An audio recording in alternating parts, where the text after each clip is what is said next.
साहुनं सो पंच नमोकारो सो पंच नमोकारो सर्वे पावपनाशनो मंगलानंच सर्वेसे परमं हवै मंगलम् मंगलानंच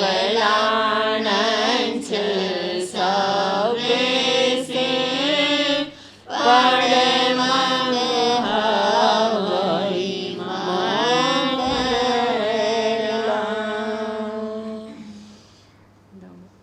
धम्मो मंगलमोक्षं अहिंसा संयमो देवा वितन्नमं सन्ति जैसे धम्मे संयमनो जहाँ तुमसे पुफिसो भवरो आवियरि रसन नए पुफन किला में सोए पे नहीं अपयान माए समना मोता जेलोए संति साहुनो विहंगमावे पुफिसो दाने भटे सने रया वयं चवितिंगला भामो नये कोई युग हमाई आहा गड़े सूर्यंते पुफिसो भमर जहाँ महुगर क्षमा बुद्धा जे भवन्ति अनसिया नाना पिंडरया दंता तेन बुचन्ति साहुनो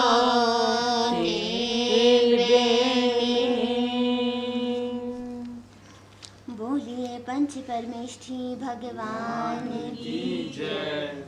जिसकी उंगली पे चलता ये संसार है वो मंत्रों में महामंत्र मेरा नवकार है। जिसकी उंगली पे चलता ये संसार है वो मंत्रों में महामंत्र मेरा नवकार है। हर दिल में लगा कर बैठा जो दरबार है नवकार है मेरा नवकार है। हर दिल में लगा कर बैठा जो दरबार है नवकार है मेरा नवकार है। जिसकी उंगली पे चलता ये संसार है वो मंत्रों में महामंत्र मेरा नवकार है। कोई हमसे पूछ के देखो कैसे ये नाम है करता कोई हमसे पूछ के देखो कैसे ये नाम है करता। भक्तों से पूछ के देखो कैसे ये काम है करता। भक्तों से पूछ के देखो कैसे ये काम है करता।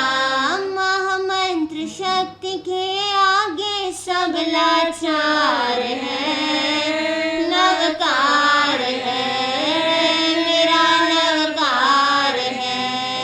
महामंत्र शक्ति के आगे सब लाचार है नवकार है मेरा नवकार है। जिसकी उंगली पे चलता ये संसार है वो मंत्रों में महामंत्र मेरा नवकार है। जीते की दुनिया सारी हारे के ये है सहारे। जीते की दुनिया सारी हारे के ये है सहारे।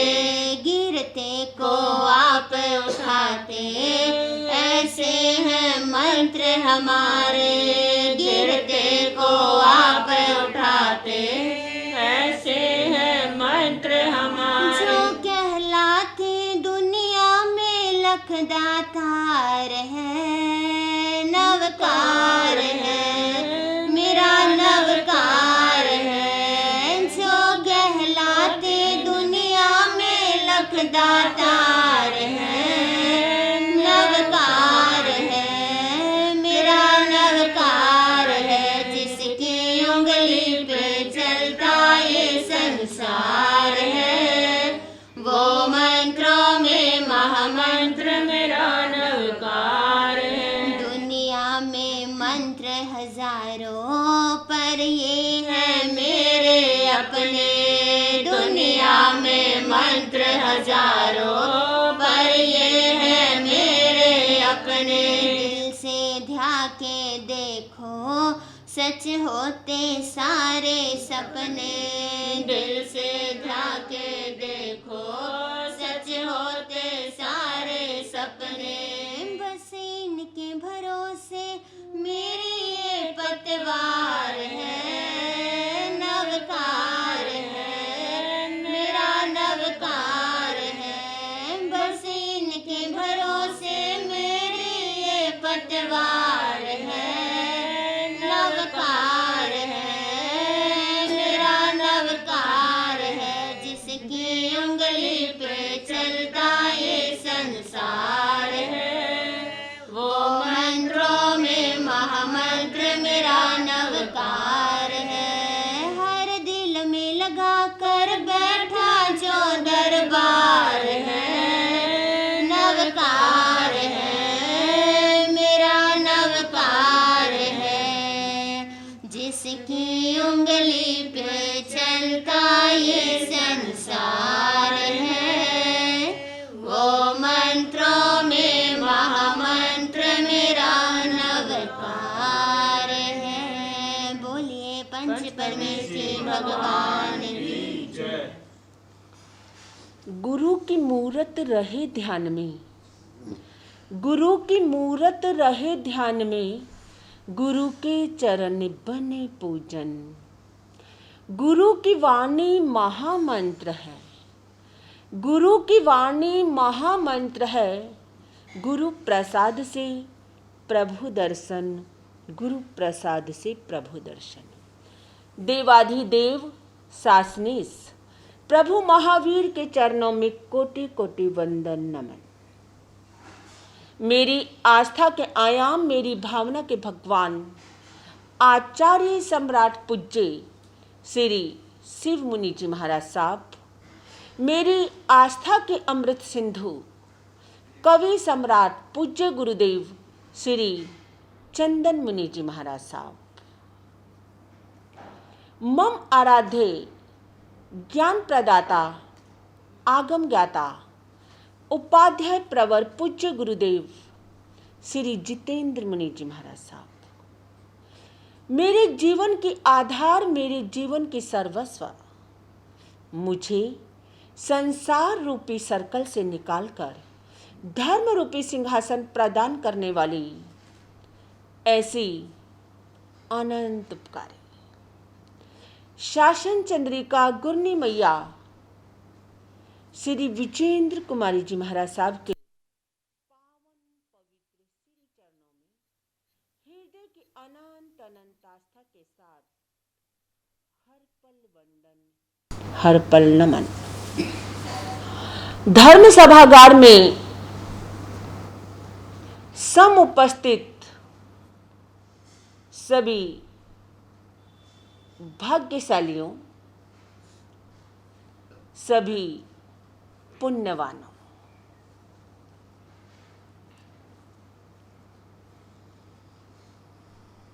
नवकार महामंत्र जैन धर्म का प्राण है। नवकार महामंत्र को आदि मंत्र भी कहा गया है।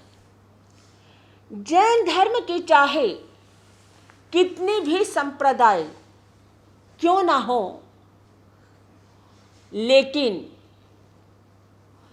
कुछ चीजें ऐसी हैं जहां सब ही एक है। नवकार महामंत्र, 24 तीर्थंकर और जैन धर्म का झंडा, यह वह महामंत्र है जिसे 14 पूर्व का सार कहा जाता है। जैसे ही बच्चे का जन्म होता है तो बहुत से माता पिता जन्म के तुरंत बाद बच्चे के कान में नवकार महामंत्र सुनाते हैं, बोलते हैं, और जैसे ही वो बोलना सीखता है तो हम उसे नवकार महामंत्र सिखाते हैं, याद करवाते हैं। नवकार मंत्र पढ़ते पढ़ते बाल्य अवस्था से युवा अवस्था, युवा अवस्था से प्रौढ़ अवस्था, प्रौढ़ अवस्था से वृद्ध अवस्था की दहलीज पर आकर के हम खड़े हो जाते हैं। लेकिन जो सुख, जो शांति हमें मिलना चाहिए, आखिर वो नहीं मिल पाता। क्यों? जो हमारी भूख शांत ना कर सके हम उसे भोजन नहीं कहते। जो हमारी भूख शांत ना कर सके हम उसे भोजन नहीं कहते। जो हमारी प्यास शांत ना कर सके उसे हम पानी नहीं कहते। आपको यदि प्यास लगी है, आप कोल्ड ड्रिंक, जूस, शिकंजी कितना भी पी ले, लेकिन तेज प्यास पानी के बिना शांत होने वाली नहीं है। आप खाने में कितने भी सुस्वादु व्यंजन खा ले, लेकिन भोजन यानी रोटी, सब्जी, दाल और चावल, इनके बिना आपकी भूख शांत होने वाली नहीं है। फिर ऐसा क्या कारण है जिसे हमारे धर्म का सार, 14 पूर्वों का सार कहा? अनेक महान आत्माएं इसका सरना लेकर के सिद्ध गति को प्राप्त हो चुकी है। सर्वप्रथम श्रद्धा, विश्वास। मैं यदि आपसे पूछूं कि आपको नवकार महामंत्र पर विश्वास है, तो सभी का उत्तर हाँ में होगा। ये जिंदगी है और जिंदगी के अंदर अनेक प्रकार की समस्याएं आती हैं। आपके जीवन में कोई समस्या आई, जिस भी साधु साध्वी से आपका विशेष संपर्क है, जिसके साथ सामने बैठकर आप अपने मन की बात कह सकते हैं, आप उनके पास पहुंचे, समस्या बताई, और उन्होंने यदि ये कह दिया भैया 9 माला नवकार मंत्र की कर लेना, सब आनंद मंगल होगा, तो आप क्या कहते हैं? महाराज साहब, ये तो हमारे घर के चूहों को भी आता है, यानी बच्चों को भी आता है, कोई अच्छा सा मंत्र बताओ। और हमारी ये बात इस बात का प्रतीक है कि हमने शब्दों में तो कह दिया, लेकिन नवकार महामंत्र के प्रति जो पूर्णतः श्रद्धा, निष्ठा होनी चाहिए हमारी, वो नहीं है। हम साधु साध्वी भी क्या करते हैं? आपकी भावनाओं का सम्मान करते हुए ओम ह्रीं श्रीं क्लीं ये शब्द लगाकर ओम असी औसा नमः, नवकार मंत्र आ गया। भगवान पार्श्वनाथ जी का, शांतिनाथ भगवान का, चंद्र प्रभु का, उनके अधिष्ठायक देवी देवताओं का, और यदि हम देखें नमो अरिहंतानंग पद में सारे के सारे अरिहंत तीर्थंकर भगवंत आ गए। क्योंकि धर्म क्या, गृहस्थ जीवन के अंदर, हमारे सामान्य जीवन में भी यदि विश्वास नहीं है तो हमारी जिंदगी की गाड़ी चल नहीं सकती एक क्षण के लिए भी। आप बाजार में निकले, आपको प्यास लगी, आपने बिस्लेरी की बोतल ली और पी ली, यानी आपको बोतल पर जिसने पानी पैक किया उस पर यह विश्वास है कि पानी सही है। आप अनेक फल फ्रूट सब्जियां लेते हैं, यदि आपको जरा भी ये संदेह पैदा हो जाए कि इसके ऊपर कोई ऐसा स्प्रे छिड़का हुआ तो है तो क्या आप ले पाएंगे? डॉक्टर के पास जाते हैं, डॉक्टर जो दवाई बताता है डॉक्टर के विश्वास पर ले लेते हैं, हमें खुद को नहीं पता होता इसमें क्या कुछ मिलाया हुआ है। और यदि हमें डॉक्टर पर विश्वास नहीं है, उसकी दवाई को जहर की पुड़िया समझने में कितना समय लगता है। और जिस धन को कमाने के लिए हम बचपन से, मेरा तो मानना है हम 2.5 साल की उम्र से शुरू हो जाते हैं। क्यों? दिमाग में यही फिट है ना। क्यों बहनों? जिस समय बच्चा बोलना सीखता है तो आप क्या कहते हैं, हेड कहाँ है, आइज कहाँ है, नोज कहाँ है, यानी उसे उस समय से पढ़ाने शुरू करने का आपका रीजन क्या है?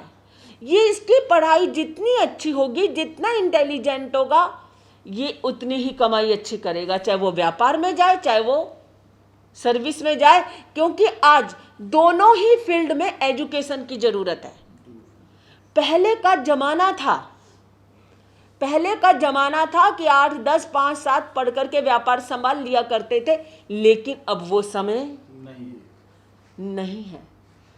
आपको जानकर आश्चर्य होगा, आज किराने की दुकान के लिए भी सीए वाली नॉलेज चाहिए। और ये मैंने प्रैक्टिकल देखा। हमारा नादौन हिमाचल में चातुर्मास था, एक भैया आए, देखने में ऐसा ही लगता था 10-12 पढ़े हो। मेरी आदत है पूछने की, मैंने कहा भैया आपकी एजुकेशन? बोला सीए। मैंने कहा तुझे इन किराने की दुकान पर ही बैठना था तो तूने सीए क्यों की? बोला महाराज साहब वो 4 भाई थे, चारों इकट्ठे रहते थे और उनके बच्चों का व्यापार भी इकट्ठा था। बोले आपको पता है इस एरिया के अंदर हमारी लगभग 10 दुकानें हैं, होलसेल हैं, ड्राई फ्रूट्स की दुकानें हैं। बोले मैं आपको बताता हूँ, जिस समय मेरी सीए कंप्लीट हुई उसके कुछ दिन के बाद इनकम टैक्स ऑफिसर को आना था। चाचा जी बोले तू दुकान पर जल्दी आ जाना। बोले मैं पहुँच गया और उसने सारा चिट्ठा तैयार कर लिया। जब वो चलने लगा तो मैंने कहा एक्सक्यूज मी सर, आपने ये यहाँ से इतना क्यों किया, यहाँ से इतना क्यों किया, ये तो इतना आता है। वो मेरी शक्ल देख के कहते हैं तू सीए है क्या? बोला हाँ। बोले महाराज साहब जो उसने बजट बताया था, मेरे कहते, बोला अपने डॉक्यूमेंट्स दिखा। बोले मैं सारे डॉक्यूमेंट्स लेके गया था, वो दिखा दिए। बोले उसने 30,000 का बिल कम कर दिया। 10 दुकानों में यदि 30,000 का बिल कम किया तो आप लगाओ कैलकुलेशन, है ना। तो आज के समय में ये सही है, एजुकेशन की हर जगह जरूरत है, उसको नकारा नहीं जा सकता। लेकिन जो हमारा विषय था विश्वास, जिस धन को पाने के लिए हम बचपन से लगते हैं, 18 प्रकार के पाप कमाते हैं, परिवार से दूर रहते हैं, बच्चों से दूर रहते हैं और कई बार उनसे बात भी नहीं हो पाती। जब आप सोकर उठते हैं तो वो स्कूल जा चुके होते हैं और जब आप घर आते हैं तो वो सो चुके होते हैं। उस धन को आप बैंक के लॉकर में रखकर निश्चिंत हो जाते हो। क्यों जी? क्या इतना विश्वास नवकार महामंत्र पर है? यदि है तो नवकार महामंत्र में वो ताकत है जो आपकी हर समस्या को हल कर सकती है। लेकिन विश्वास के साथ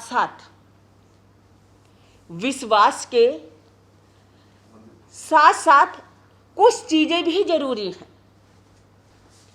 जैसे जिस समय मानो हम बीमार होते हैं, हमें दवाई की जरूरत होती है, लेकिन दवाई के साथ परहेज भी जरूरी है ना। हमने दवाई खाई और परहेज नहीं किया।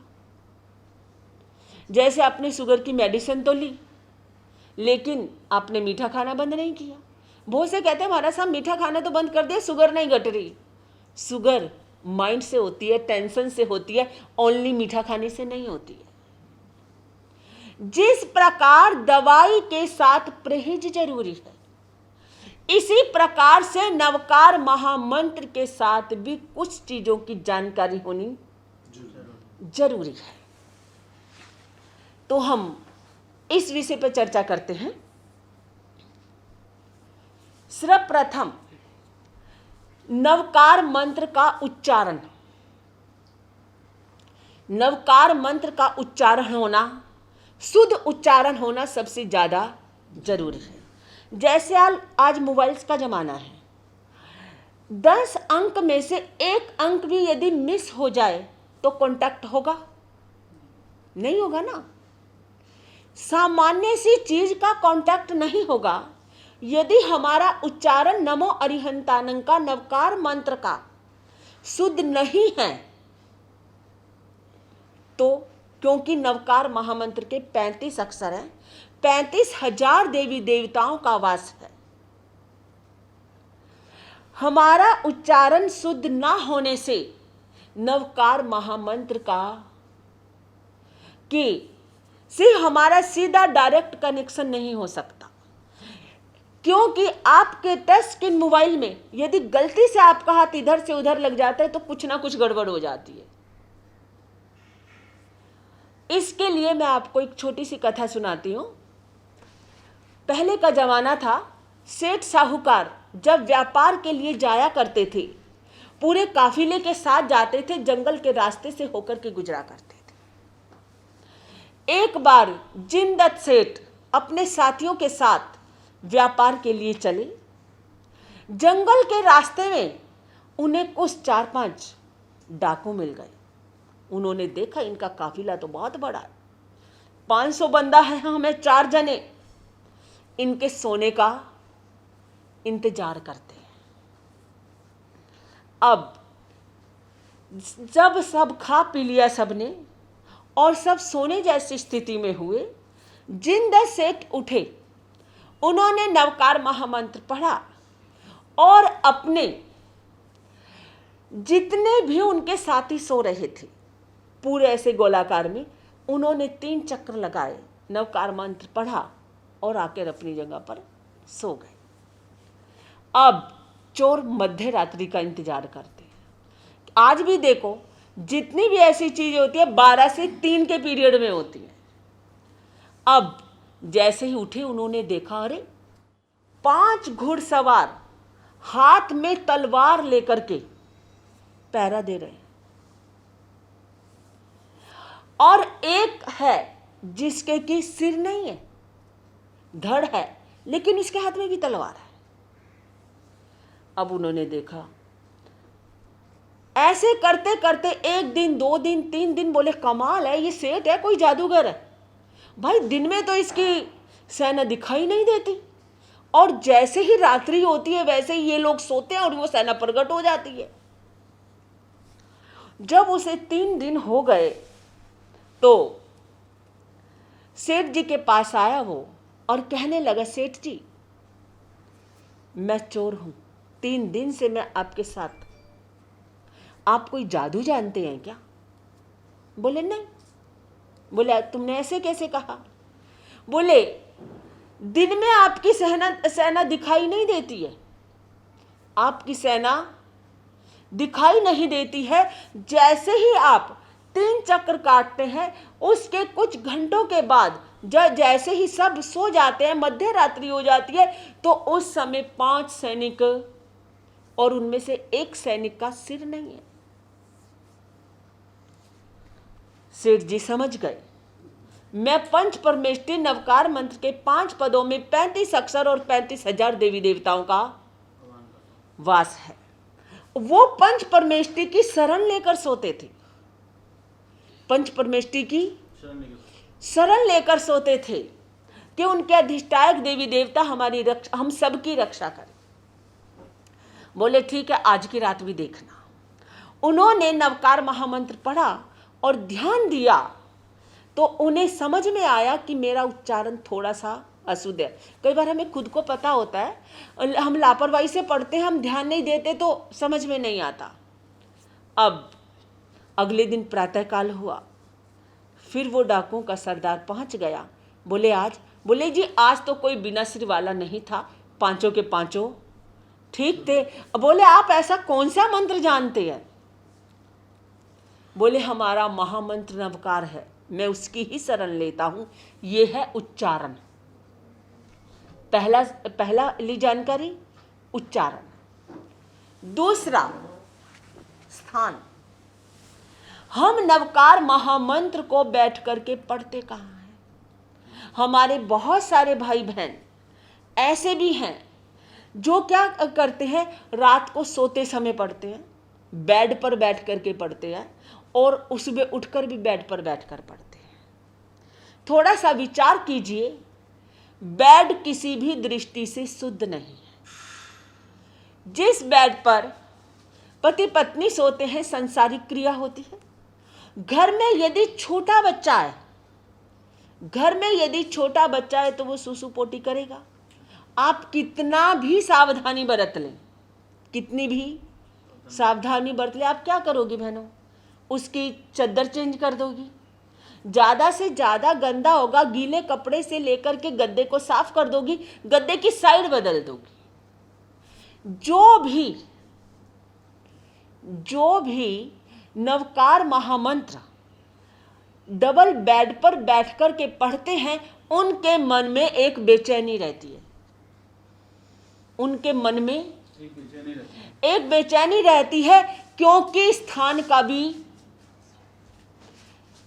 का भी एक अपना अलग महत्व है। इसलिए हमें बेड पर बैठकर के नवकार महामंत्र नहीं पढ़ना चाहिए। यदि किसी का बेड जिस पर पूर्ण रूप से ब्रह्मचर्य का पालन करता है, घर में छोटे बच्चे नहीं हैं, और मान लो रिश्तेदारों के भी आ गए तो भी उनके बेड पर नहीं बैठते, क्योंकि कभी कभी क्या होता है, आपके घर में नहीं है, कोई रिश्तेदार आ गया, उसका छोटा बच्चा है, उसने आपके बेड पर सुला दिया, और बच्चा तो बच्चा ही है। क्योंकि हमारे स्थान का शुद्ध होना भी बहुत जरूरी है। और जैसे बहुत सारे बच्चे बेड पर बैठ करके पढ़ते हैं, हाँ जी ध्यान दिए, वो अपना स्थान ले लेंगे। जैसे बहुत सारे बच्चे बेड पर बैठ करके पढ़ते हैं, जो बच्चे बेड पर बैठ करके पढ़ते हैं, जो एकाग्रता उनकी होनी चाहिए वो नहीं होगी, क्योंकि बेड सोने का स्थान है, पढ़ने का स्थान नहीं है। ये हुई स्थान संबंधी चर्चा। और स्थान के साथ साथ बहुत सारे घर तो ऐसे हैं जहां पर उन्होंने अपना पूजा रूम बना रखा है, उनकी तो कोई बात नहीं है, उनकी जगह सुरक्षित है। लेकिन दिल्ली जैसे शहर में सभी के घरों में पूजा रूम हो, ये जरूरी नहीं है। जिनके घरों में पूजा रूम नहीं है, हमें ऐसे स्थान पर बैठकर के नवकार महामंत्र की साधना करनी है जिस स्थान पर जूते चप्पल ना जाते हो। अब आप देखिए आपके घर का कौन सा कोना ऐसा है जिसमें जूते चप्पल ना जाते हो। और यदि आप गहराई से सोचेंगे और देखेंगे तो आपको ये लगेगा कि कोई भी जगह ऐसी नहीं है। क्यों जी? कोई भी जगह ऐसी नहीं है। जिनके घर में पूजा रूम है उनका तो पूजा रूम छूट रहा है, लेकिन जिनके घर में पूजा रूम की जगह ही नहीं है, क्योंकि हर एक तरीके की फैमिलियां हैं ना भाई, जिनके घर में पूजा रूम नहीं है वो कैसे करें? इस चीज में बताऊं, महाराष्ट्र का रिवाज बहुत अच्छा है। चाहे घर छोटा हो या बड़ा हो, वहां पर दरवाजे से अंदर चप्पल जूते आते ही नहीं, और आपकी दुकानों पर भी नहीं आते। एक्चुअली हमारे यहाँ भी नहीं आते थे पहले, अब ये बन गया सिस्टम, नहीं तो पहले जूते चप्पल सब बाहर ही उतरते थे। हाँ, क्योंकि आपके जूते चप्पल कितने भी महंगे क्यों ना हो, लेकिन वो शुद्ध नहीं है। यदि आपके घर में पूजा रूम नहीं है तो आपको ऐसे कमरे में बैठकर के सामायिक, माला, इत्यादि करनी है कि उस कमरे के अंदर जूते चप्पल उस समय तक के लिए ना आए और नए भी उसमें ना रखें। कभी कभी क्या होता है, अलमारियों के अंदर, बेड के अंदर हम कुछ चीजें रख देते हैं, ये है हमारा स्थान शुद्धि। और कई जगह देखने में आता है कि यहाँ पर नवकार महामंत्र का जाप चल रहा है और सामने ही जूते चप्पल उतार कर आ रहे हैं। जहां कहीं भी नवकार महामंत्र का इस तरीके से जाप चल रहा हो और आपको इस चीज की नॉलेज है, तो आप वहां से उन जूते चप्पलों को उठाकर इतना साइड कर दे कि कम से कम वो सामने से दिखाई ना दे। ये है स्थान कि हमें किस स्थान पर। और जैसे आजकल रिवाज है कमरे के साथ अटैच टॉयलेट का, यदि आपके रूम इतने हैं कि आप एक टॉयलेट को स्प्रे छोड़ सकते हैं, उस कमरे में बैठकर जाप पाठ कर ले तो सबसे अच्छा है। और जहाँ ये है कि रूम ही 2 या 3 है और वो भी ऐसे कि सबके अपने अपने बटे हुए, तो उसमें उसके आके पर्दा लगा लें और उसको फ्रेश कर दें। जितने समय आप जाप पाठ करें, कम से कम उस कमरे का वो यूज ना करें, क्योंकि स्थान शुद्धि का भी अपने आप में एक विशेष महत्व है। फिर हम आते हैं आसन पर। आसन हमारे शरीर के आकार का हो, पतला ना हो, मोटा हो। मोटा क्यों हो? यदि हमारा आसन पतला हुआ और हमने जमीन पर बिछाया, क्योंकि जमीन के अंदर गुरुत्व आकर्षण है, कोई भी चीज हम ऊपर फेंके वो नीचे आती है। जिस समय हम जाप पाठ साधना करते हैं, नवकार मंत्र पढ़ते हैं, तो हमारे शरीर के अंदर एक ऊर्जा बनती है और वो ऊर्जा हमें मस्तिष्क तक जाती है तो आनंद देती है। कई बार आपने देखा होगा कोई भजन हो या नवकार मंत्र का जाप हो, जिसमें आप डूब जाएं तो आपकी आंखें स्वतः बंद हो जाती है। वो ऊर्जा यदि हमारे मस्तिष्क तक जाती है तो हमें आनंद देती है। और यदि आसन हमारा पतला होगा तो वो क्या होगा?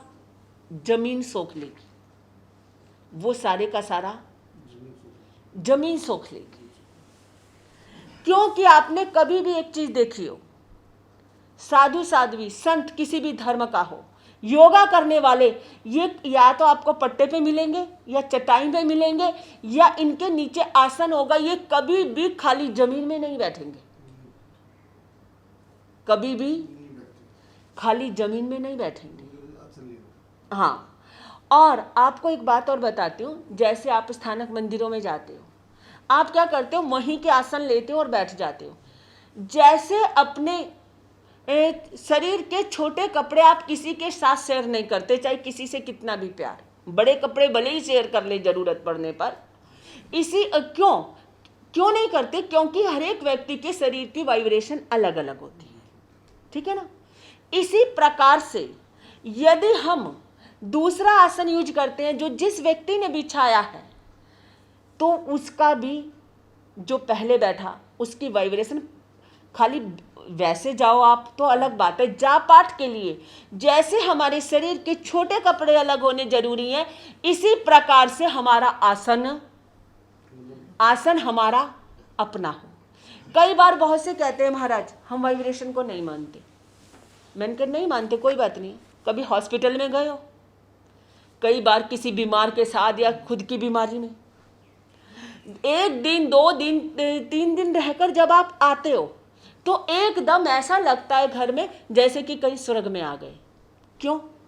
क्योंकि हॉस्पिटल में जितने भी व्यक्ति हैं सारे के सारे ही तो दुखी हैं। कोई किसी चीज से पीड़ित है, कोई किसी चीज से पीड़ित है।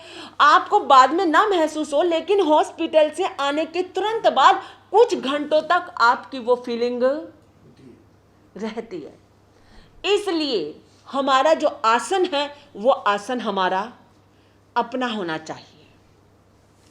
आसन के बाद मुख वस्त्रिका अपनी होती है, लेकिन कई बार जाप इत्यादि में हम रख देते हैं। मेरा ये मानना है जैसे जाप की चौकी के मुख वस्त्रिका ना रखें। क्यों? हम जैसे मुंहपट्टी लगाते हैं, बोलने में आप कहें कि महाराज जी हम तो मौन से सामायिक कर लेते हैं, तो हमारे को तो ऐसा नहीं होगा कि थूक के कन मुँह पट्टी पे चिपकेंगे। आपको खांसी आ सकती है, छींक आ सकती है, और सर्दियों में तो मुंह की भाप से ही मुंह पट्टी थोड़ी सी गीली हो जाती है, तो उसमें थूक के कण तो मिक्स होंगे ना।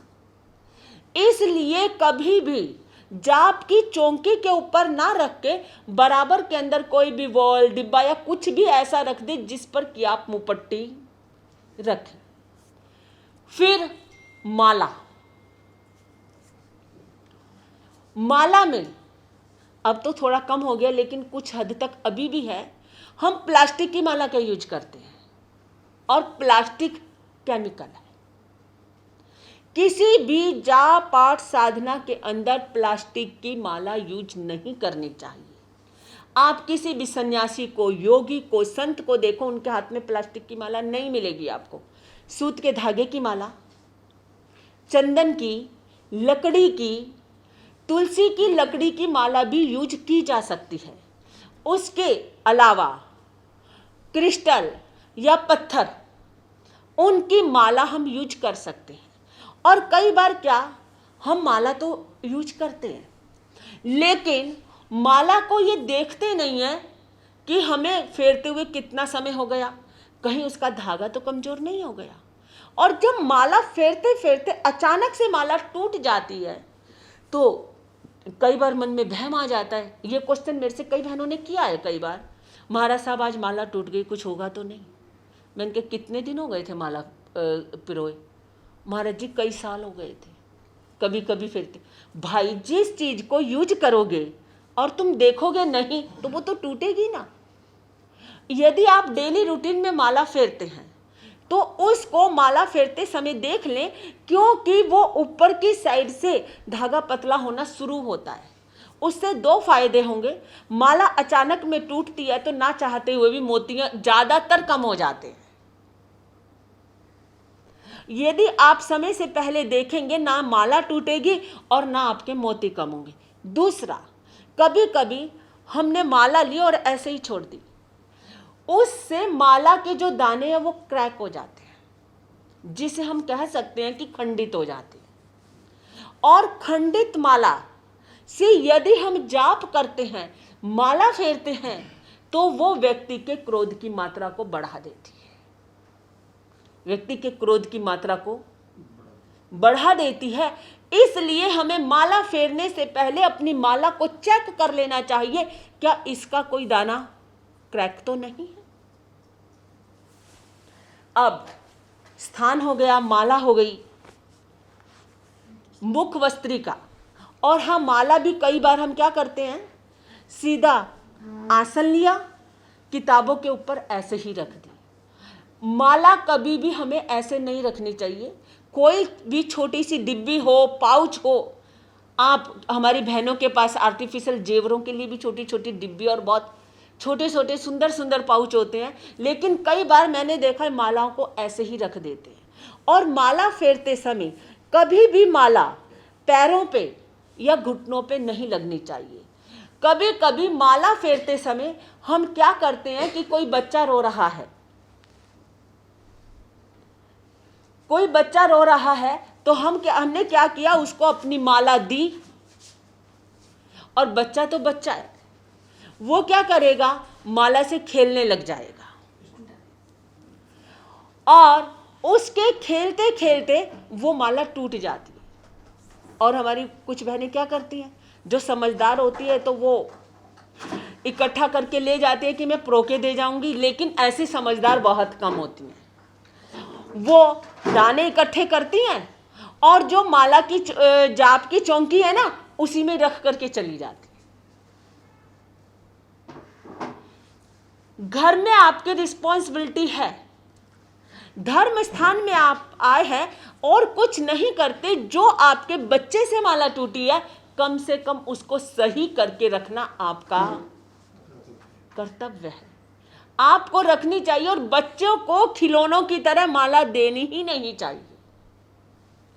और मुंह पट्टी पे के रखने के पुट्ठे बहुत जनों के पास होते हैं, लेकिन कई जनों को हमने क्या देखा है कि वो किताब में रख देते हैं।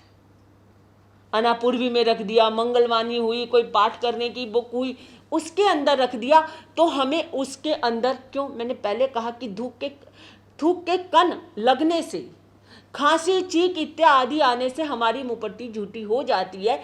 तो इसलिए उसे किताबों के बीच में नहीं रखना। स्थान हो गया, आसन हो गया, माला हो गई, मुपट्टी, ठीक है। अब दिशा कि हमें जाप किस दिशा में बैठ करके करना चाहिए। जैसे दक्षिण दिशा के और पश्चिम दिशा के जो लोकपाल देवता हैं वो सौम्य प्रकृति के नहीं हैं। जैसे इंसान विभिन्न प्रकृति के होते हैं, यानी किसी को तो जरा से भी मिस्टेक, कोई गलती, तुरंत भड़क जाता है, दूसरा थोड़ा सा चुप रह देता है, चल कोई बात नहीं। इसी प्रकार से देवता भी विभिन्न प्रकृति के हुआ करते हैं। दक्षिण दिशा के और पश्चिम दिशा के लोकपाल यानी जो देवता है वो सौम्य प्रकृति के नहीं है। इसलिए हमें जाप पाठ करते समय पूर्व दिशा और उत्तर दिशा, पूर्व दिशा और उत्तर दिशा। इसके साथ साथ एक बात और, जैसे कि आप जाप पाठ करने बैठ गए, आपने दिशा तो सही ले ली, लेकिन आप ऐसे स्थान पर बैठ गए जैसे कि आप यहाँ बैठ गए और यहाँ कुछ ऐसी चीजें रखी हैं जिसकी जरूरत पड़ सकती है किसी को भी, वो व्यक्ति आपके सामने से होकर जाएगा। जाप पाठ करते समय आप ये जरूर ध्यान रखें कि मैं ऐसे स्थान का चयन करके बैठूं कि जो कोई आने वाला मुझे क्रॉस करके ना जाए। और समय 12 बजे से लेकर के जो 3 बजे तक का समय है वो देवाधिष्ठित समय माना जाता है। उसके अंदर यदि आपको कोई साधना करवाने वाला साधक या कोई साधु साध्वी आपको कोई जाप पाठ बताता है कि आप 12 से 3 के बीच में कर सकते हैं तो आप कर सकते हैं। या अखंड पाठ बैठा हुआ है किसी भी चीज का, चाहे वो नवकार मंत्र का हो, भक्तांबर का हो, नवपद का हो, किसी भी चीज का हो, अखंड पाठ की बात अलग है, क्योंकि वो जो समय है देवताओं का समय है। जैसे मैंने बहुत सारी बहनों से बातचीत की, ज़्यादातर क्या करते हैं, अपना सारा काम कुम निमटाकर 10, 11, 11:30 ऐसे 11:30 के आसपास में, 11, 11:30 के आसपास में समय के लेकर बैठते हैं बहुत सारी बहनें। आपने कभी एक बात सोची, मंदिरों के दरवाजे 12 बजे ही बंद क्यों होते हैं? सभी मंदिरों के ज़्यादातर, क्योंकि वो जो समय है वो देवताओं का समय है।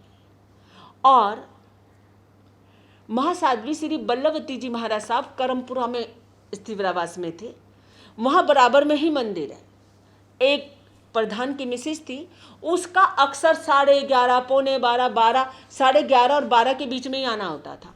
एक दो बार पुजारी ने कहा कि आप समय से आया करें। बोले क्यों, तेरे को क्या जल्दी हो रही है? क्योंकि जब हमारे भाई प्रधान होते हैं ना तो हमारी बहनें भी अपने आप को प्रधान समझने लग जाती हैं। होता है बहुत बार, ये हकीकत की सच्चाई है। उसने 2-4 सुनाया, वो बेचारी चुप बैठ गई।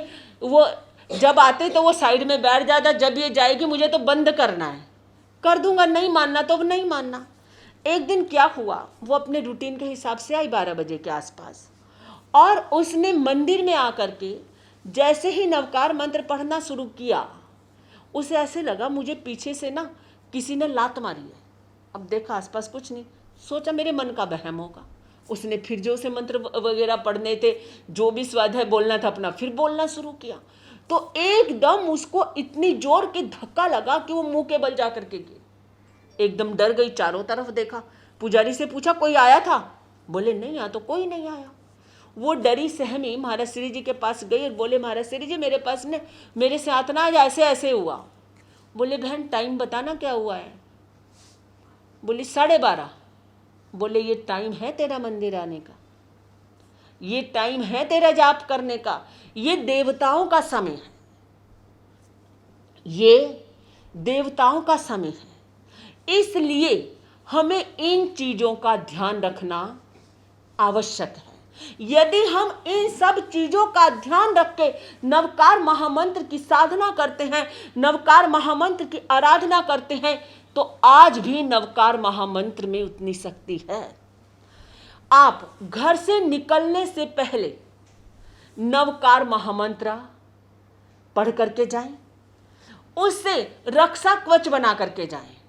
रक्षा कवच बना करके जाएं तो हमारी एक्सीडेंटों से रक्षा होती है। आपको बिल्कुल सिंपल सा बताती हूं। नमो अरिहंतानंग, सिर। जैसे आपको गाड़ी चलाते हुए, स्कूटर चलाते हुए हेलमेट आपकी सिर की सुरक्षा के लिए ना, और गाड़ी चलाने के लिए सीट बेल्ट, कि आपको यदि कुछ होता भी है तो आप सुरक्षित रहें। नमो अरिहंतानंग, सिर, यानी हमारा सिर सुरक्षित, रक्षा कवच हमारे सिर पे आ गया।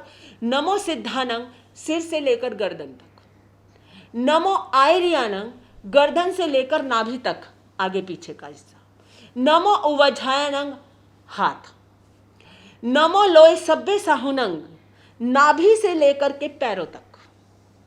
ऐसो पंच नमोकारो, यानी हमारे नीचे एक वज्रमयी शिला बन गई। ऐसो पंच नमोकारो सभ्य पावपनासनो, यानी चारों तरफ हमारे खाई। जैसे आपने पुराने महलों में देखी होगी कि पानी की खाई होती थी, जो कि जल्दी से कोई इस खाई को क्रॉस करके नहीं, और वो खाई कौन सी? अंगारों की, जिससे हमारे चारों तरफ से शरीर, हमारे पूरे शरीर को कवर कर लिया। ऐसो पंच नमोकारो सभ्य पावपनाशनो, यानी वज्रमय पिंजरा। ऐसो पंच नमोकारो सभ्य पावपनाशनो मंगलानंचे सभ्य सिंह परमंग हवई मंगलंग, यानी जैसे ट्रांसपेरेंट कांच का बॉक्स होता है, ऐसे वज्रमय हमारे शरीर के चारों तरफ वो बॉक्स नीचे से ट्रांसपेरेंट है, और वो हम जहां जाएंगे वो हमारे साथ हमारा सुरक्षा कवच जाएगा। और नवकार महामंत्र से अनेक प्रकार के एक्सीडेंटों से रक्षा होती है। ये आज से नहीं, लगभग मैंने ये आज से 2001 से शुरू कर रखा है। 2023 यानी 23 साल हो गए। बहुत सारे ऐसे लोग जो नवकार महामंत्र के सरना लेकर के गए और बोले महाराज साहब हमें नहीं लगता था हम बच पाएंगे। एक परिवार है जो आज भी हमारे पास आता है, बोले महाराज साहब हम जा रहे थे शादी के अंदर, हमारी 3-4 गाड़ियां थी, हमने नवकार महामंत्र का सरना लिया और सुबह सुबह का समय था, और आपको पता है हाईवे पे सुबह के समय में ट्रक बहुत ज़्यादा होते हैं। बोले एक ट्रक वाला इस तरीके से चला रहा था, लग रहा था किसी न किसी को लपेटे में ले लेगा। बोले उन्होंने हमारी गाड़ी को सटा के निकला और गाड़ी हमारी उसकी गाड़ी से उलझ गई, और उसने 300 मीटर की दूरी तक हमारी गाड़ी को खींचा। और आप जानते हैं आपकी गाड़ी को ट्रक का एक धक्का भाता है। और बोले महाराज साहब 300-400 किलोमीटर तक करने के बाद हमने सोचा भाई मरना तो है, जो होगा देखा जाएगा। बोले हमने नवकार मंत्र पढ़ना शुरू कर दिया, अब मरने से ज़्यादा तो और कुछ हो नहीं सकता। बोले एकदम उसके ट्रक ने झटका लिया और हमारी गाड़ी ठीक उससे अलग हो गई, उसके ट्रैक से हट गई। बोले जो हमारी पीछे वाली गाड़ियां थी ऐसे भागते हैं, उनको लगा कि हमारे में से तो शायद ही कोई बचा होगा। बोले आकर के देखा हमारी गाड़ी का पुर्जा हिल गया, सारे शीशे टूट गए, लेकिन किसी को भी खरोच नहीं आई। और बोले महाराज साहब आज 3 साल हो गए हैं, आज भी हम सर्विस करवाते हैं तो कांच के टुकड़े निकल जाते हैं। ऐसी एक नई अनेक प्रकार की घटनाएं हैं। और इसके साथ साथ जैसे पढ़ने वाले बच्चे हैं, कई बार ट्यूशन पर इधर उधर जाना चाहिए, मन में दिमाग में एक बात बिठा ले, जब तक मेरे मुंह में नवकार है दुनिया की कोई ताकत मेरा कुछ नहीं बिगाड़ सकती। ऐसे एक मोहाली की बच्ची थी, आप जानते हैं 12th के बाद मेडिकल में एडमिशन लेने के लिए बच्चों को कितनी मेहनत करनी पड़ती है। जॉइंट फैमिली की लड़की थी, तो मैंने उसको यही कहा बेटा तुम्हें इधर उधर अकेले दुकेले जाना पड़ता है। दिमाग में ये सेट रख, कुछ भी तुझे मुसीबत लगती है, कईयों को अंधेरे से डर लगता है, घर में अकेले रह जाए तो उनको डर लगता है, तो तू नवकार महामंत्र पढ़ना। बोले महाराज श्री जी मेरी 2 बजे की ट्यूशन थी, वो स्कूटरी पर जा रही थी, उसे लगा पीछे से कोई उसका पीछा कर रहा है। बोले महाराज साहब मैंने अपनी स्कूटरी घुमाई, अब मोहाली, पंचकुला, चंडीगढ़ ये तीनों लगते हैं। बोले मैं भागते भागते मैं पंचकुला पहुंची और मेरे को पता ही नहीं चला, एकदम मेरे को आपकी बात ध्यान में आई कि जब तक तेरे मुंह में नवकार मंत्र है दुनिया की कोई ताकत कुछ नहीं बिगाड़ सकती। बोले मैंने नवकार मंत्र पढ़ना शुरू किया, मुझे लगा मैंने तो पंचकुला क्रॉस करके तो चंडीगढ़ आने वाला हो गया। चंडीगढ़ क्रॉस हो रहा और पंचकुला आने वाला है कि कब तक भागूंगी। बोले मैंने अपना जैसे स्कूटर टर्न किया उस व्यक्ति ने भी टर्न कर लिया। अब मैंने पढ़ते पढ़ते सोचा कब तक भागूंगी। बोले महाराज साहब वैसे मैं बहुत डरपोक लड़की हूँ, मेरे अंदर हिम्मत आई, मैंने स्कूटरी रोकी और मैं चप्पल निकाल कर खड़ी हो गई कि जो होगा देखा जाएगा। बोला मेरा ये रूप देखा वो भाग गई। और वो बच्ची घबराई हुई मेरे पास आई, बोले महाराज साहब आपसे रिक्वेस्ट है कि आप बताना मत। मैं स्थान बताती हूँ, नाम नहीं बताती। वो भी किस लिए, जिससे पता चले कि नवकार महामंत्र में आज भी उतनी ही पावर है। इसलिए आप अपने बच्चों में ये संस्कार अवश्य डालें। और कई व्यापारिक लोगों के साथ भी हुआ है। एक पंजाब में रामा मंडी में एक सुनार थे, तो उन्हें भी नवकार महामंत्र के प्रति श्रद्धा थी। उन्हें भी ऐसे ही कहा गया, बोले महाराज साहब मैं सोना लेने के लिए उधर गया, वापस आ रहा था, मेरे पास 5 किलो सोना और 3 किलो चांदी थी और रास्ते के अंदर आंधी चल गई और ऐसी जगह पर मेरा पेट्रोल हो गया ख़त्म। पहले ध्यान दिया नहीं, आसपास कोई पेट्रोल पंप नहीं, करूं तो क्या करूं। बोले मैंने नवकार महामंत्र पढ़ना शुरू किया और जैसे ही गाड़ी स्टार्ट की तो मेरी रामा मंडी के कोने पर आकर के गाड़ी रुक गई। ये है नवकार महामंत्र का प्रभाव। महाराज जी आपने अभी एक बात कही कि 12 से 3 का टाइम उपयुक्त है आपके लिए। उपयुक्त है अनुपयुक्त है? अनुपयुक्त ये, लेकिन वो हम एक तो हम करते हैं साधना की दृष्टि से, आसन बिछाकर माला फेर करके बैठ गए। एक ये है जैसे अभी मैंने ये बताया, इमरजेंसी में आपके पीछे कोई लग गया, आपको ये लग रहा है कि मैं कहीं मुसीबत में हूँ, तो उस समय पढ़ सकते हैं। नहीं मैं मंदिर की बात उसकी बात कर रहा हूँ, मतलब पाठ की जैसे। हाँ 12 से जो 3 का समय है वो यदि आपका मनोबल दृढ़ है, क्योंकि उसमें कुछ देवता सौम्य प्रकृति के होते हैं, कुछ सौम्य प्रकृति के नहीं होते।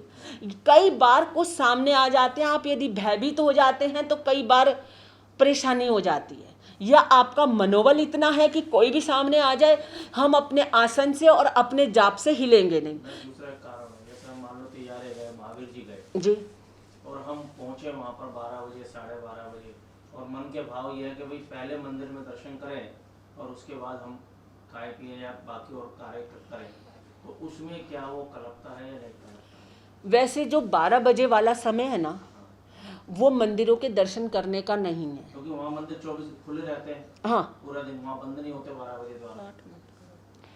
आप यदि गए हैं और आपकी श्रद्धा है तो आप दर्शन कर सकते हैं, पाठ मत करो। मतलब किसी भी मंत्र का, किसी भी आरती का उच्चारण मत करो, श्रद्धा भाव से नमस्कार कर लो। पूजन भी नहीं करना चाहिए। हाँ पूजन मत करो, आरती मत पढ़ो, मंत्र मत पढ़ो। आप ऐसे देवाधिष्ठित स्थानों पर गए और होता है ऐसा कि हम गए हैं तो मतलब दर्शन करके ही कुछ ले, सिर्फ जाप पाठ मंत्र इत्यादि की मनाही है, श्रद्धा से नमस्कार करने की नहीं है। महाराज जी कई लोग सोचते हैं कि तीर्थ क्षेत्र पे आए हैं, हाँ तो कर लो या पूजा तो कर लो, लेकिन उस समय मत करो ना। 12 से 3 में पूजा मत करो, दर्शन करो। 12 से 3 में पूजा मत करो। आप ज़्यादा से ज़्यादा 3 भी ना ले तो 2:15 बजे तक का टाइम तो प्रॉपर है। 2:15 बजे के बाद फिर भी कर सकते हैं। ये 3 में इसलिए बोल देती हूँ, लोग कम तो अपने आप ही कर देते हैं। वैसे 2:15 बजे के बाद आप कर सकते हैं यदि इमरजेंसी में करना है, क्योंकि 3 बजे के बाद के समय को अमृत वेला कहा जाता है। 3 बजे के बाद बहुत सारे ऐसे साधक हैं जो साधना करते हैं। ये हमारे अपने विवेक की बात है। यदि हम इन सब चीज़ों का ध्यान रखते हैं तो नवकार मंत्र में हर समस्या के हल करने की पावर है। और एक चीज़ मैं आपको बताना चाहूँगी, ये हमारा जीवन है।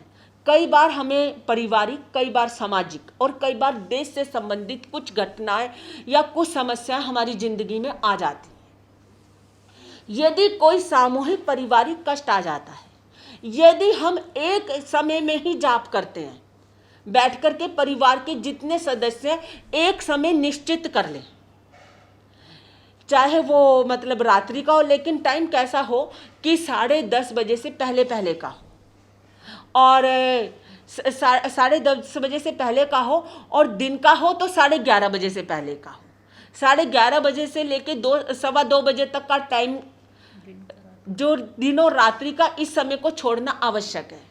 और सबकी एक ही भावना हो, सबकी एक ही भावना हो कि हमारा जो ये संकट है, जैसे कई बार प्रकृति को हो जाता है, पानी का हो जाता है, आग का हो जाता है, या कोई पारिवारिक ऐसा है, तो समस्या के लिए नियत समय पर परिवार के सभी सदस्य यदि मिलकर के जाप करते हैं एक ही समय पर, एक साथ, भले यदि दूर दूर हो तो वो समय एक ही रख ले, तो हमारी बड़ी से बड़ी समस्याओं का हल हो जाता है। और इसको मैंने प्रैक्टिकल भी देखा है, और आचार्य देवेंद्र मुनि जी महाराज साहब की एक किताब में मैंने पढ़ा भी था। काफी साल पहले मंगल ग्रह पर गए थे, तो उस समय ऑक्सीजन खत्म होने के कारण जब गिरना था तो उसमें देश में इतना था कि जहां कहीं गिरेगा तो जान माल की हानि होगी। सब लोगों ने प्रार्थनाएं की, जाप पाठ किया, उसका प्रभाव क्या हुआ, वो समुद्र में गिरा। अभी 2005 का चातुर्मास मेरा माछीवाड़ा पंजाब में था। वहाँ से चातुर्मास करने के बाद मैं दोबारा पहुँची महावीर जयंती के आसपास। उस समय वहाँ पर एक आदमखोर बंदर आया हुआ था, और वो छोटे बच्चों को देखता था, उठा के ले जाता था, या उसका मांस नोच करके ले जाता था। एक बार हमारी साध्वी वसुधा जी और वंदिता जी गोचरी को गए थे, बोले गुरु जी 2.5 साल की बच्ची साइकिल पर स्कूल जा रही थी, वो बंदर हमारे सामने से उतरा और ऐसे फाड़ते हुए ले गया उसको। तो लोग मुझे आकर के कहने लगे, महाराज साहब साध्वियों को दूर मत भेजो। मैंने कहा वो तो है, लेकिन ये समस्या भारी, लोग बच्चों को घर से निकालने से डरने लगे। आप सोच सकते हैं इस प्रकार की यदि समस्या हो तो किस प्रकार का भय हो जाता है। मैंने समाज के प्रमुख लोगों को बुलाया और मैंने कहा एक तो आज एम्बिल करना है, और आज शाम को सामूहिक जाप करना है, क्योंकि मंडियों के लोग हैं, दिन में और सुबह उनके पास वक्त नहीं होता। तो सामूहिक जाप, और सबकी एक ही भावना होनी चाहिए कि ये जो बंदर का उपद्रव है ये समाप्त हो जाए। 1 घंटे का कम से कम 150 से 200 जने थे, फुल स्थानक जाप किया। सुबह सुबह एक भाई आया दर्शन करने के लिए और बोला महाराज साहब वो बंदर पकड़ा गया। मैंने कहा कैसे पकड़ा गया? जो सरकार की तरफ से बंदर पकड़ने वाले लोग होते हैं ना, उन्होंने वो भी बुलाए, केले में डालकर दवाइयाँ डाली, लेकिन वो बंदर 4 दिन हो गए थे पकड़ने में नहीं आ रहा था। मैंने कहा ऐसे कैसे पकड़ा गया? बोले महाराज साहब वो बंदर अंदर गया, एक लड़के ने देखा और उसने क्या किया, बाहर से कुंडा बंद कर दिया। वो लड़का भी वहीं था और बंदर भी वही था। ये है नवकार महामंत्र का प्रभाव। और जिंदगी के अंदर कोई ऐसी समस्या आ जाए जो हमें लगे कि हमारी मान हानि और धन हानि दोनों ही दांव पर लग गई हैं, तो उस समय आप इसमें रात्रि का समय ले सकते हैं। 8 बजे 9 बजे बिल्कुल लाइट कलर के कपड़े पहनकर पूर्व दिशा की ओर मुंह करके पंच परमेष्टि का सरना लेकर बैठ जाएं कि नवकार महामंत्र का जाप करते रहे, और ये सोच करके बैठे कि जब तक मुझे मेरी समस्या का समाधान नहीं मिलेगा मैं कुछ भी खाऊंगा पीऊंगा नहीं। शारीरिक बाधा के लिए मुझे यदि उठना पड़े तो मैं उठ करके जा सकता हूं। आपका मनोबल दृढ़ होना चाहिए। या तो आप ये मत सोचना कि कोई देवता उतर के आएगा और आपको समाधान बताएगा, नहीं। कभी भी ऐसे समय में कोई भगवान या देवी देवता उतर के नहीं आते। जब भी आता है कोई इंसान के रूप में आता है, या आपके मन में स्वतः ही ये भावना पैदा हो जाएगी कि इस कार्य को इस तरीके से कर लिया जाए, या इस व्यक्ति से इसके बारे में सलाह कर ली जाए, या आपको अचानक में कोई व्यक्ति ऐसा आ जाएगा जो आपको ये बता देगा कि ये कार्य इस तरीके से हो सकता है। ऐसी कोई समस्या नहीं है जिसका हल नवकार महामंत्र के पास ना हो। और यदि जरूरत है तो हमारी श्रद्धा की, हमारी विश्वास की, क्योंकि मैंने कहा था बिना विश्वास के आप एक पानी की बोतल भी खरीद कर पी नहीं सकते। होटल वालों पर, खाने पीने की चीज़ों वालों पर, मेडिकल वालों की कंपनियों पर आपको विश्वास होता है, तभी आप आंख मूंद के, जब व्यवहारिक जीवन नहीं चल सकता, धर्म तो उससे भी ऊंची चीज है। आप सबकी नवकार महामंत्र के प्रति गहरी आस्था रहे, इससे आपके जीवन में आनंद ही आनंद हो। इन्हीं शब्दों के साथ जय पारस जय मां। किया करो दुख ना किसी को दिया करो, महावीर महावीर किया करो, दुख ना किसी को दिया करो।